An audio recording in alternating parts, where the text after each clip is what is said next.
We're in Book of John, chapter 12. Listen, forgive me for my background. As you can see, I'm in boxes and everything. I'm packing up everything.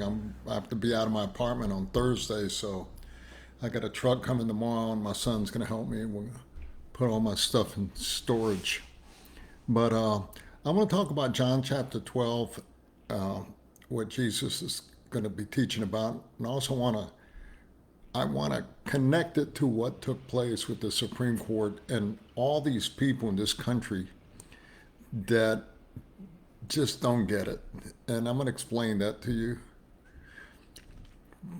There, the Supreme Court passed this law that on the Roe versus Wade, that they overturned it.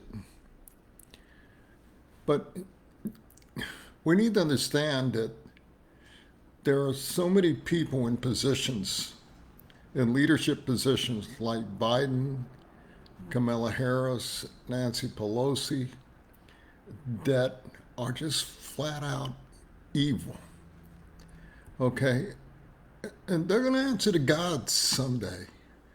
But they're not the only ones. Okay? Those are the ones, they're the figureheads. They're the ones you see behind the scenes. There are people that are 10 times worse. They passed a law recently in California that it used to be that if a baby died at birth or shortly thereafter, the coroner would have to come and investigate the cause of death. And, or if the baby was aborted, they would have to give a cause and a reason for death. Well, they passed a law now that they don't have to do that anymore. I think for up to, I could be wrong, but I think it's up to 6 months.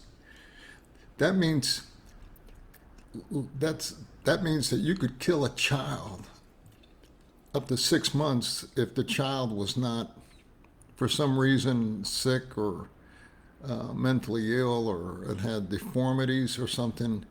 It's called infanticide. And what they do, you need to understand what they do.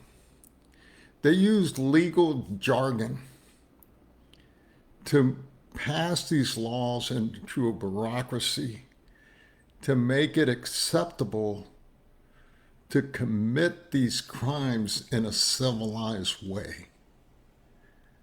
But you need to understand, you need to look beyond all that and just see it is savage what they do. Okay?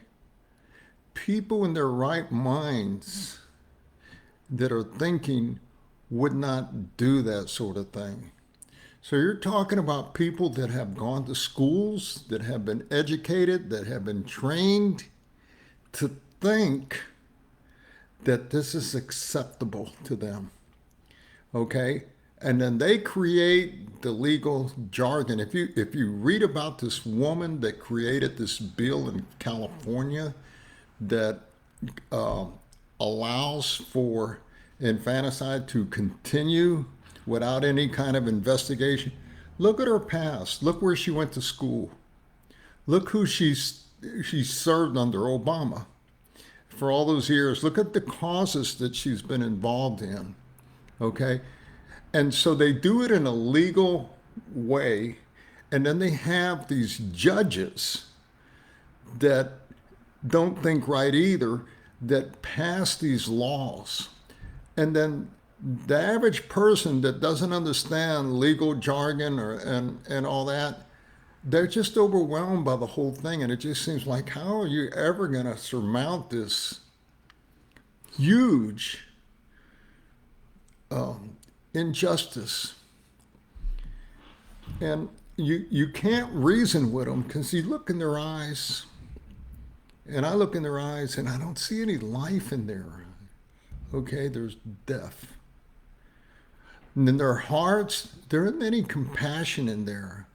The very thing that liberals and Democrats blame conservatives for, or people that are Christians, that have a biblical sense of morality, the very thing they blame, they're the most guilty of.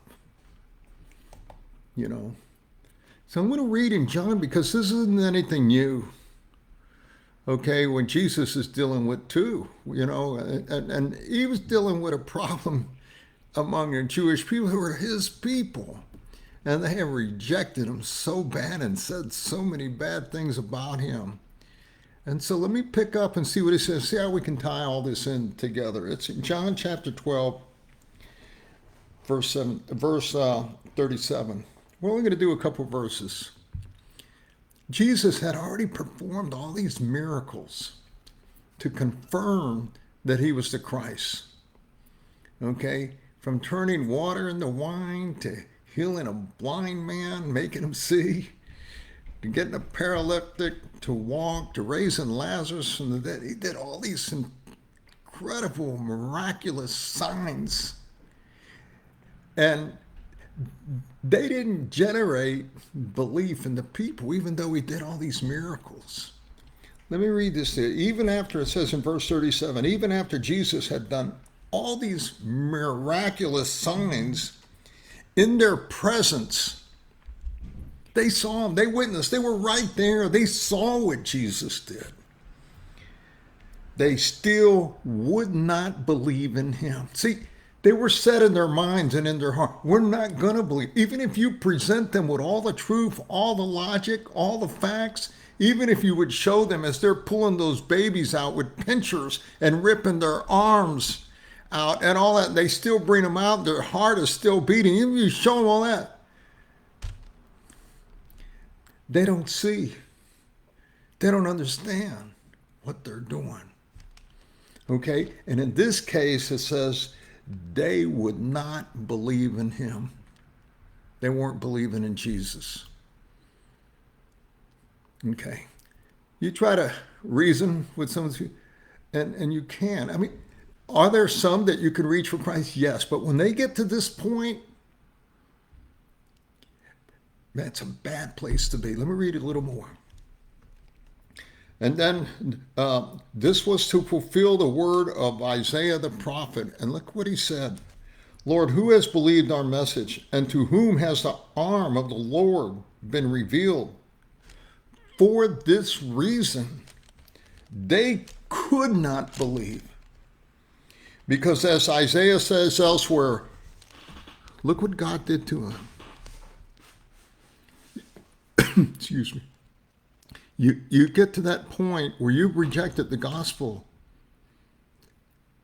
in the face of everything God's trying to do to reach you. And look what happened. God, he has blinded their eyes and deadened their hearts. Okay, we're not talking about cataracts.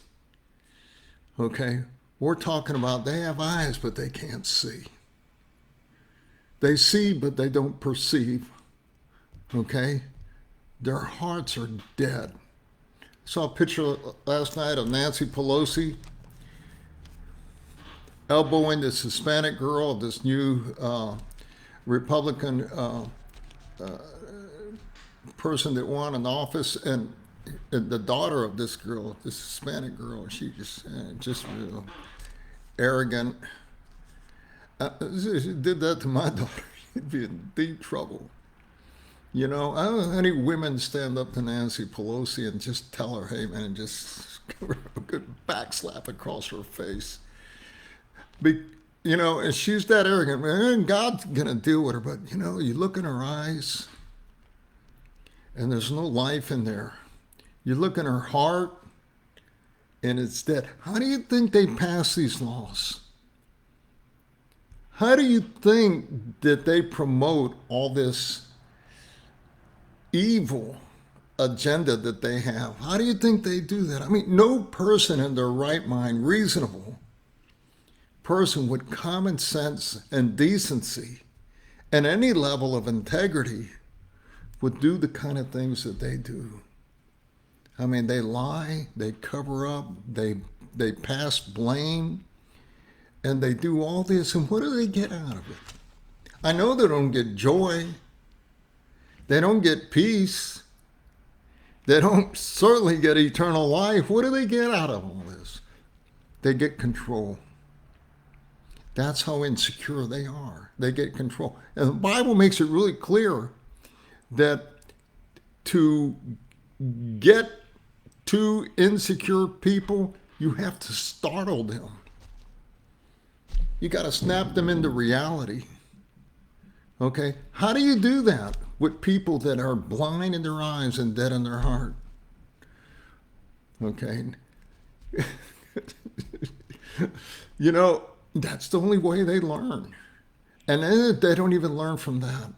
You know, the Bible compares a donkey to a fool, which is what they are. And it says a donkey will learn quicker than a fool. Okay? So if God is the one that has blinded their eyes and deadened their hearts, and look at what he says, so there's a purpose connective, so they can neither see with their eyes nor understand with their hearts. And look what the danger here, nor turn, and I would heal them. So he gets to the point where God does that. See, if they would see, if their heart would understand,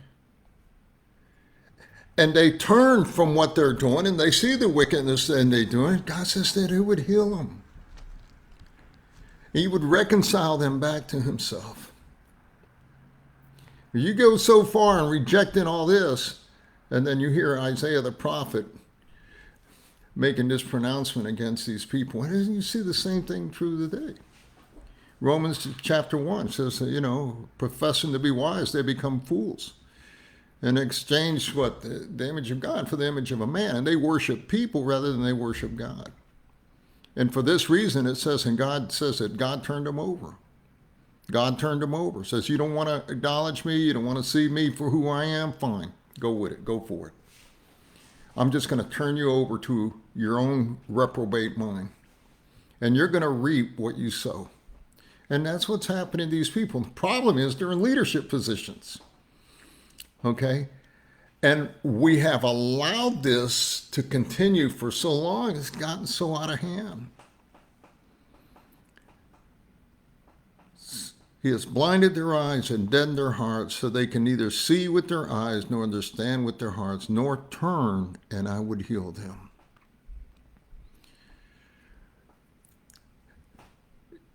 You know, people, let me finish up here. People are talking about revival in this country. You know what revival means? It means to snap a believer. It's not for unbelievers. Revival is about believers out of their dead state, their carnal state. Is to revive them again, give them life, you know, bring them back to life. Well, you can't bring something that's dead back to life. Okay? I don't think there's going to be a revival in this country. Let me tell you why. In the 17, 16, 17, and 18th centuries in this country, when they had mass revival, the majority worldview was theistic. It was Christians. Okay? Everybody basically believed the same thing. That is not true anymore. Okay? You look at the faces of all these protesters. I talk to young people all the time, and they don't have any idea of a system of moral absolutes. They don't have that standard. Now, so I don't think there's going to be a mass. I do believe that you can reach people one by one or in small groups, you know. But unless God does something really incredible, which I don't read about in the Bible. I read about Jesus coming back, not during a time of revival, but during a time of apostate, where the church literally don't recognize Jesus anymore. You see him standing at the door of his church knocking, and nobody recognizes to let him in. 9 out of 10 churches today could shut their doors. Nobody would even know they'd shut them. You know? It's a sad state that we're in today. And I don't want to sound, you know, pessimistic, but that's the way it is. This country has gotten so out of hand. And it's gotten so far away from the biblical standard that God has set for us that it's lost its blessings. The young people today, they don't recognize that many of the blessings that they've enjoyed is because of what God has done. Now, you remove God from the picture, you remove His Word, and you remove His presence from every sphere of our society, you're not going to enjoy the blessings that He has for us. And as He says here, their eyes are going to be blind and their hearts are going to be dead. And that's what we have today. So how do you startle them? I can think of a lot of good ways that I think we should have done. In Proverbs it says that the only influence scoffers have, which all these democratic leaders and all that have, is to have a demoralizing influence on society. You read about the kings in the Old Testament, the ones that were good, then the people under them flourish. The ones that were really bad, they did not. And the only solution that is given in Proverbs for scoffers is to drive them out of your land. Because all they're going to do when you put up with them, like all these people, these judges and these politicians, is they're just going to have a demoralizing influence.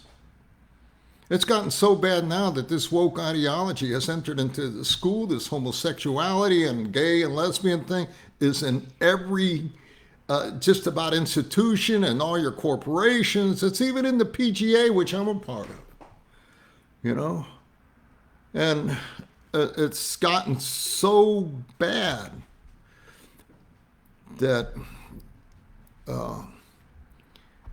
it's time that believers, they find other good Christian believers, they hang with them, they pray with them, and they get involved in doing more evangelism, because that's what this country needs. You really need to be preaching the gospel right now.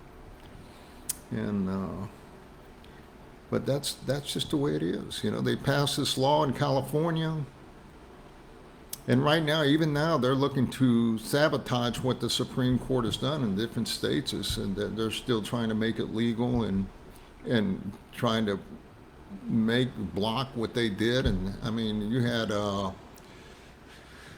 some of these politicians, they were even putting down the Supreme Court. Maxine Waters, she was talking about, boy, you haven't seen nothing yet. We're going to rise up. We're going to do this. And they don't arrest him. Trump barely, he's talking about people rising up to demand justice, and they want to have an inquisition for him. But these Maxine, they weren't talking about rising up about an injustice. They're talking about actually going out and doing harm and violence, and they don't do anything to him. So our government, there isn't any fair system of justice anymore. And you don't think young people recognize it? I'll tell you who does recognize: people in prison, in jail. They recognize all that. They think, hey, where can I go? And do a good hustle. We'll go to these blue states, because they know they're not going to get prosecuted. And that's what they're doing. So it's bad, sad situation, but it's been going on for thousands of years, as you see here in the book of John. 2,000 years ago, Jesus faced the same thing. I mean, can you imagine Jesus performing all these miracles, and the people are just utterly rejecting him, and finally to the point where he just blinds their eyes and deadens their heart.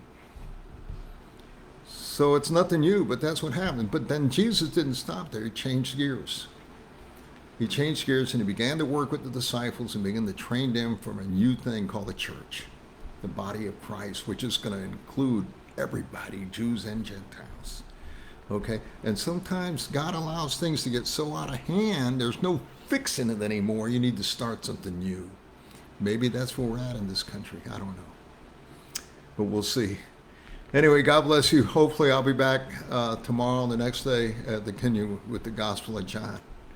We'll see you later. Bye-bye.